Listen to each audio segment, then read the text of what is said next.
Welcome to this segment of the training on WordPress. Now, in this training, we're going to familiarize ourselves with the cPanel. Basically, your cPanel is where you add your site and host it and do everything that has to do with your blog. So, the first thing you need to do when you log into your cPanel, I think this is the most rudimentary thing you need to do, is to create an email account. Now, this is crucial because I see a lot of web bloggers or those who own websites, and I even see some apps like in the Google Play Store. Someone has an app that is linked to a website, but the person is using an email address, a free email address, maybe like Gmail or some other kind of mail. And I'm wondering, what is happening? For God's sake, you have a site, you have a domain. So you should be using your email, the email of your domain. It makes you look very professional. It makes people respect you because they understand that you know what you are doing. So the first thing you need to do is to create an email for your domain. Now, because I have a lot of domains on this my cPanel, I'm just going to choose one and go with it.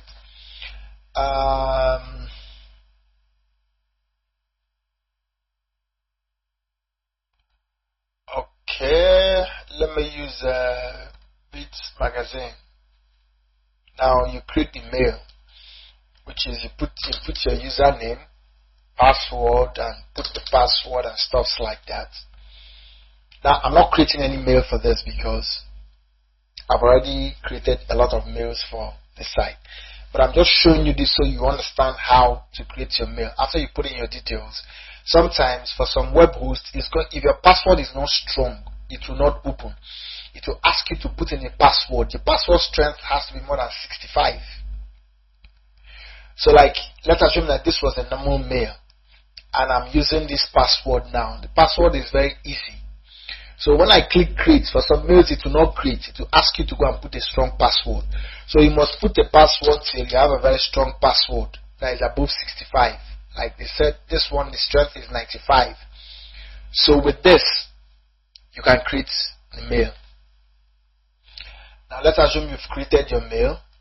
You can go to your mailbox and do anything in your mailbox. Now you have what we call email forwarders. Email forwarding is like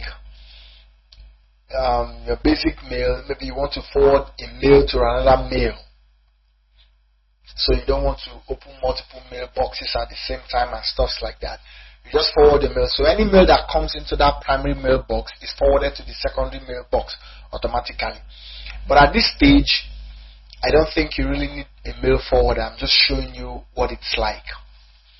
Now, we have email routing, autoresponders. Okay, this is where you may need something like this. An autoresponder is what you create to automatically respond, just like your WhatsApp messages. That when you send someone a message, there's an automatic response that says, okay, I'm selling this, I'm selling that, meet me up at this time, I'm open at this time, call me on this number and stuff like that.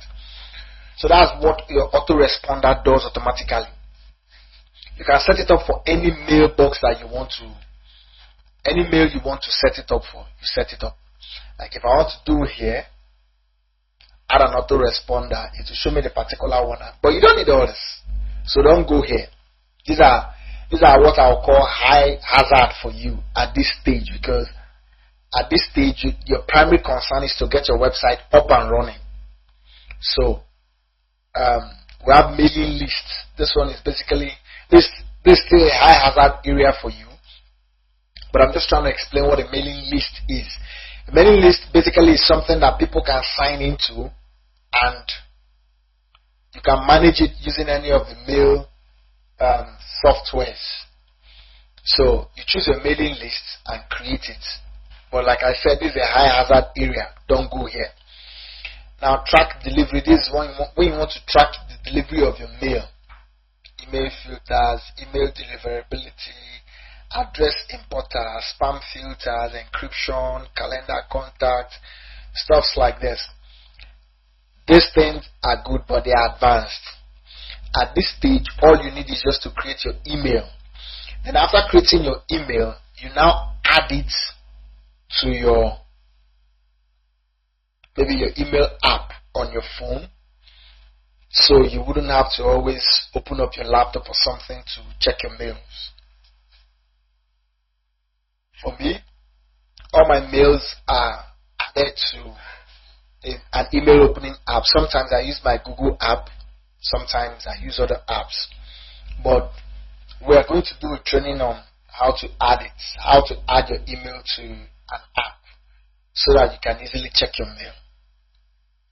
So thank you for watching this session. Remember, like I said, create an email address attached to every domain. Even if you're creating a domain, a blog for your clients, create an email address attached to that domain name and instruct your clients to always use that mail because it is very important. Cheers.